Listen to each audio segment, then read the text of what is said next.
Welcome back to No Sticks, No Bricks. We got another special video for you this week. My buddy Todd over at Switch It Up invited me to come tour and drive his new HDT, his new heavy duty truck. So I'm gonna take you guys through this truck, the inside, the outside, and then we're gonna take it for a spin with yours truly at the driver's wheel. And I may have scared him. Oh my gosh, we're all gonna die. Just a little bit.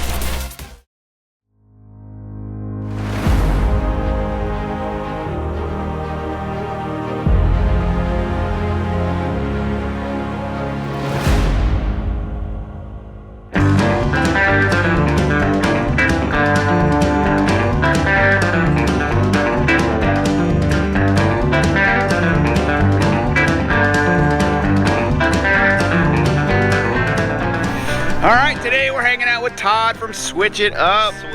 You're switching it up today. We're switching it up because this guy is gonna let me drive his new HDT. No, it's not new. Let's get the premise. We're a 2019 Mack Anthem with 500,000 miles. So we'll go over those details. I did not know that. I know. It's new to you though. It is new. It's all painted up. It's pretty. We've done all the adjustments. So today, oh man, I said, why not you drive?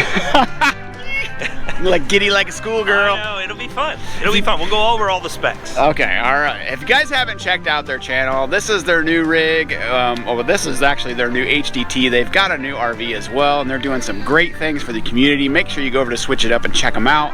But today we're all about no sticks, no bricks. I am so happy to say that we were one of the very first people that found Jason and Jen before they even got picked up their RV. You're right. They are. They were. We're the OG. We go way back. We're the OG. That's right. No sticks, no bricks. And now look at us. I know. This is crazy. Let's get in this thing. So we picked this up in July of last year, which would be July of 2023. And the idea is to get everything off our Grand Design momentum that was in the garage and put it on a truck. And after seeing all the different, YouTubers that had HDTs, I was like, okay, this might be a good solution for us. And that was prior to us even getting the new RV. So either way, we were making the change. And the truck itself, because everyone asks, because it's like, this thing is massive, it's big, how much was it? Honestly, you can find these all over the place on Facebook Marketplace. You can find them on HDT communities where people are selling them, where they have smart cars on them. The thing is like the perception is it's super expensive, but we paid, I believe it was right around $65,000 for the truck. Oh my gosh. The problem comes into play is if you buy a truck to modify it, now you got to pay for modifications. Right. But if you buy one that's already modified, you could probably pick one of these up for $85,000 to $90,000 all the time. Well, a brand new F450 is like over 100,000. I know. It's like drinking from a fire hose. You have to learn new things. Right. We bought ours because we ended up wanting to modify it the way we needed to. So what we're going to look at is a few different options. So we used Hall Haulers out of Arbondale. And if you've seen the mayor of Margaritaville, he actually introduced us to Jesse. And Jesse, hallhaulers.com, is the one who modified it for us. And we told him the different things that we wanted. And that was like storage in different areas. So we have like these little compartments on the side. Whoa. So we got one on this side, one on that side, and then there's one in the back. We took, and we're not putting a smart car, because we made a box, and we'll show you how that works. Oh, right here. Oh, the box. And in the box is the motorcycle, is 2 e-bikes, and 2 kayaks, and then our paddle boards and storage. And all in this little box right here. That little box. But you went from, so let me get this straight. You went from a toy hauler Momentum with like what, a 14-foot garage or something like that? Yeah. We had the almost similar. We had a 395, right? That's pretty amazing. Now, the cool part is when you custom design something, we'll go over cost here in a second. This is probably my favorite Transformer moment right here. What? I mean, that even sounds cool. So, yeah. Look at all the now tools. all the tools are right here. And I don't have to lock them up because nobody even knows it's here. Right. Well, now you know. I didn't know it was there. Yeah. So, it's pretty neat. and it's big enough to house all the different things. Wow, that's amazing, Todd. Yeah, that is. So is there another one on the other side, or is it just this side? We only did one because But look how big it is. It's massive. But there's so much room. HDTs have like so much because this is what the professionals use, right? Yeah. So you have all the different storage areas. Cool. Yeah. So more tools, more chargers. This is on this side and then on the other side. And then the inside, when we go in, there's even more storage that I'll share with how you could change this. We ended up getting this registered as an RV. Okay. Saved all the taxes and insurance went down once you make that Did you need a CDL? Depends on your state. Okay. I have a Class A. So that's in Kansas, that was required. But depends on your state, depends on your CDL requirements. In a lot of states, it's the old weight. So 26,000 pounds and over, you should have a Class A license. This is 24,900 or 24,600 pounds, I can't remember specifically. So just driving the truck, it's not a big deal, but once you hook up, then you're adding all that additional weight. Okay, so that counts. It does count. So let me ask you something real quick. This is what I see this on all the HDTs. Is that required by law or something? No, the reason that's on there is quite honestly, you're driving down the road and you're blowing by the weigh stations. And so it's not like people keep coming up to you and wanting to hire you to tow their stuff. It's the whole thing, like state troopers or, you know, the DOTs, Department of Transportation. It's a way for them to differentiate you and like commercial truckers. Yes, because we are not for hired, and that is one of the differentials. But the CDL or the Class A license still comes into play because of weight, not because of this. This comes into play as if the DOT needs to have a DOT number if you're towing professionally. Perfect. Yeah. Oh, the box. This is the box. Okay. Let's talk about something real quick. All right. Because this might help out a lot of people. Let's say that you're gonna buy an HDT or you have an old RV, okay? And you're tired of the way it looks and you wanna change it up. There's a company called CDI, CDICustomPaint.com. We found them up in Iowa. And they're my neck of the woods. They are this is where they painted the whole thing, okay? So, this is important because if you have a travel trailer, if you have, you know, a fifth wheel, whatever you have, if you have a Class A, Class C, and you're just tired of the paint job and you want to refresh it, the average paint job can run anywhere from $10,000 to $15,000. So we wrapped our other RV, right? And then once we learned that the wrapping would be almost $15,000 to $18,000, we were like, that's dumb. So we ended up having it painted to match our current RV. So this is a way for people. We didn't know this was an option. So now I'm telling everyone. So, and they actually paint a lot of stuff for Winnebago, and they already have the processes set up. So if you're looking for that, this is not a plug. I'm just trying to share knowledge to help somebody else down the road if you have an older RV. Heck yeah. So we had it painted to match. There she is. So, we wanted to do something. Those lights come on automatically when you open it? Yeah. Fancy. So, up on top, storage. Wow. Then we have, look, I can't even, that's like so way up there. So then we have the paddle boards and the 2 bags. I have to get my kayak. Sheila has her kayak over there. But the whole point is that we wanted to be able to travel, and I won't pull this all the way down, but the whole thing is on a lift. We did this so that we could actually pull the motorcycle and the bikes out. And I won't put it all the way down, but there's 2 wheels that go into this, and then the ladder comes out, and then it rolls along. So these wheels come out to here, and then this whole thing goes down onto the ground. It was meant so that the whole thing would come down onto the ground, and then once we are on the ground, I can take everything off. So that's awesome. So no loading it up a steep ramp or anything like that. Yeah, that's great, and it's like you got a pretty good system there as far as getting everything in. And yeah, you know, it's crazy to think this was all custom made. Yeah. From every piece of metal. I've never seen anything like this, for sure. Okay, we got the truck fired up because we wanted to get the batteries charged so Jason can hit the road.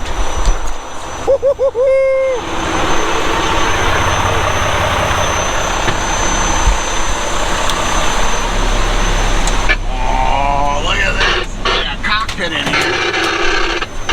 The CV's going. before we go, let's share with them everything inside, because this is important if you're looking at getting an HDT and you want to make conversions to get it to go to an RV. You want to check out that back there? I want to take a nap. Oh, yeah. Look at that. You got a microwave up there. Yeah, so the microwave's in. Does that one shoot you a text too to let you know when you're done? No. Okay. TV will go in here. This actually is a refrigerator. Oh, look at that. Which is nice. So these truck drivers are living good, right? Yeah. So up here is another bed that comes down. Really? So you have 2 beds. So it's like a bunk bed now. Yeah. Okay. So you and Jen on long travel days, you guys could bunk it. Yeah. And then you have more storage, right? More storage. And then in here, it's kind of important. I don't know if you can see it. I don't know how dark that. Oh yeah, look at you and your light. Yeah, I got a little fancy So in light. here, Is that a sink? I put a sink, yeah. What? Now, it's important to know that because there's a couple other things. On back here, on this side, there is another, it's basically another heating and cooling system. Really? So separate from the one that's actually part of the truck. Yeah, so you have to have, to be considered an RV depending on the state, you need water. And then in the back there, we actually have an additional tank for gray water, black water. So we put it on the back.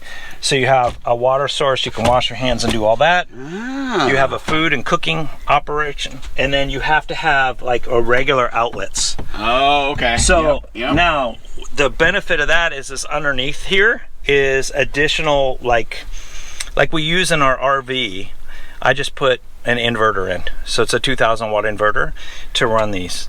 Okay. So perfect. It works just like you would in an RV, but we have an extra generator, so they call them an APU unit, auxiliary power unit. Yeah. So the reason we only have one drawer that pulls out is on this side is the APU. Ah, okay. So the APU runs off the diesel, and it can run the heating and cooling out back here when you don't want to run the truck. So now you have all these components, then you can go and have it registered as an RV. And now for insurance purposes, this is known as a toter home with a hitch towing a travel trailer. Gotcha. Nice. Some tips. So I got a little bit of a nugget that I've learned along the way as well. Oh, this is fun. Yeah, and a lot of people don't know this, but if you own a home, you have a mortgage, you own a house, and you have an RV, and your RV qualifies with all the stuff that Todd just said, heating, cooling, all that stuff, then you can count it as a second mortgage and write the interest off on your loan. Oh, shut up. Swear to God, we did it like 3 times while we were active duty. Seriously? Absolutely. I did not know that. Yeah, but you have to have a mortgage. Like right now we don't have a mortgage, so we can't do it. But when every time we owned a house and had an RV, we always wrote the interest off on the RV because it was considered a second mortgage as long as it met those specs that you talked about. Oh wow. Oh, look at this. Little no stick, no bricks tip. Here's where we're at. So I'm gonna have Jason drive. Have you ever drove any trucks, air brakes, anything like that? I have. Okay. When I was in the military, I figured there'd be a military. 40-footers, yeah. All right. So you get all the components of driving. You just never thought about using it for RV life. Never. Until now, maybe. Yeah. Well, it is. Here's the thing. People are gonna ask in the video, well, how much were the modifications if I got something like this? In modifications, if you bought a truck and you wanted to modify it, can run anywhere from a simple bed build to that $35,000 range where you want to just put your travel hitch for your current RV on it, all the way up to $80,000 and $90,000 if you're going to do all the custom type stuff. So if you're in the truck for, you know, say 60, or you can find these types of trucks for 50 all day long. Then if you get another 80 in it, you could be in it for 130, but that's still almost the cost of a new. It really is. The 450s, the Rams, the Chevy, I mean, they're all fairly similar. So, right, and we're not going to be putting as many miles on this, so therefore it becomes a viable opportunity for someone, and then you feel a little safer. Yeah, well, I can tell you my 450 does not have bunk beds, and it doesn't have a refrigerator.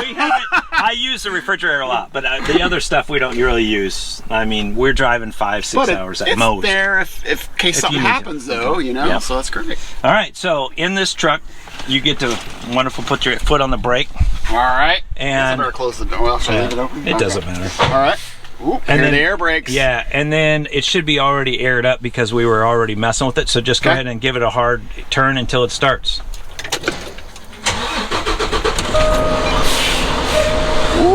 Man, I love that sound right there, that little... Oh, it's so cool. We got the AC blowing. Oh yeah, I got it turned down. So here's your AC knob. Okay, and then on this you got two brakes, right? So this trailer, and this is your main brake. Gotcha. So everything else is fairly standard except you got your CB. Do you have is that the one Clay got you? Yeah. Nice. Do you have a CB handle? What would you be? I don't have one. I need have one. To think through a CB handle. I know, right? Right? Yeah. Like I don't have one. But we know what yours is. Chicken foot. Chicken baby. foot. Yeah. And so down here, all we really have, because we went with an automatic, basically. Yeah, that's nice. So you're just gonna put your foot on the brake, push that in for your brakes all the way. Is it all the way in? Okay. All the way in. And then we're gonna hit drive, and you're gonna drive. All right. I guess I better close the door and put my seatbelt on. Yeah, that'd be good. Oh, nice. Okay, and then down here is your air seat, the very first one. So this is all adjustable too? Yep, all adjustable. Gosh. Oh my gosh! You got Listen to this. This is like an amusement park ride. Yeah, I got to get buckled up. So I found it a little easier if I was a little higher when I first started for some reason. I don't know. You might want it different. This will work. And then foot on the brake and you just hit D. And then this should pop up whatever your gear is. 4th gear. Yep. Oh, it starts out in 4th gear. Depends on where you're at. Once we get moving it might change. Just depends on where you're at. All right, here we go. Let me make sure my mirrors are adjusted. Oh yeah, I never thought of that. Yeah. And you have 2 additional mirrors up on the front. Ah, yep. See the cool part about those mirrors, that is actually the front bumper, and it's the front corner of your truck. Oh. And so when you're turning, and when you're turning, you know exactly where your stuff is. Fantastic. Is this the camera for the RV when you're towing, so you can see behind? Yep. Okay, cool. And are these big mirrors, are they adjustable here? All right, let me do that. All right. Okay. We ready? I'm good. If you guys back it up at the same time, it's going to be so the cops. That's the cops. pretty quick. The cops. The cops are already staged. They know. I don't know where we're going because I don't know the roads. Have you drove the roads at all? I have not. Okay. Just here. So we could just go in. Do we want to go outside the park, or do we want to just tool around? Let's just tool around inside the park. Okay. I don't know the code to get in the park. I do. Okay. Park. Let's do that. Yeah, you can go out and we can find a way to turn around. Yeah, we'll figure it out. Now, will it go through ponds or lakes or anything like that? It could. Yeah, it could be amphibious if you really wanted it to be. That goes back to the upgrades that you add. I think, all of us driving 450s and 3500s and everything, I mean, you really kind of get used to driving something big. Definitely. The difference is being up high, you can see in between the lines better. So I, for the last month, have felt way more comfortable driving long distances and stuff. So plus this air ride, this is nice. It's all right, isn't it? The other aspect is, I mean, you have to remember when you're turning and you're hitting, you got to give yourself some lee room to get up to speed. It just takes a little longer than your normal vehicle. So what do we have under the hood? That I don't know. Some kind of diesel, obviously. It's a big, I don't know because what most people don't know is that Volvo owns Mack now. Oh, okay. And so I don't know when they made the changes on motors. And if you're in the comments and you want to leave a comment, that would be great for educational purposes. All right. Woo!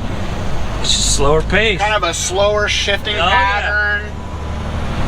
Yeah, that's nice. Smooth though. I do find it interesting though how I just feel more confident staying in the lines. Right. And maybe, I don't know if you'll get used to that. Or you got the dually with the big hips, right? So it's different. Where this is streamlined all the way back. So yeah, it does seem easier.